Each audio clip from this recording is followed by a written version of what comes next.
The air filter is pretty easy on these ones. So basically you just pull off the engine beauty cover and you have access to the air filter. You need to lift this whole thing off.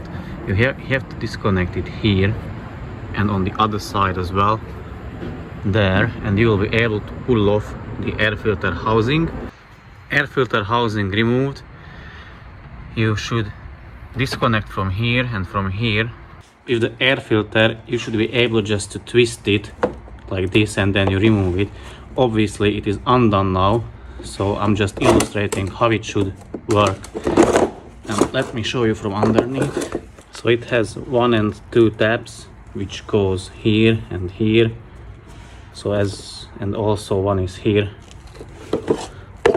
So you twist it back in and twist it out, and that's how you replace the air filter. This car had a very unique solution. A self-tapping screw was here because I guess they broke the tabs, and also these are tabs, or there goes the tabs from the air filter housing, but those are broken on this one. So basically once you disconnect there, you pull it towards yourself and lift it,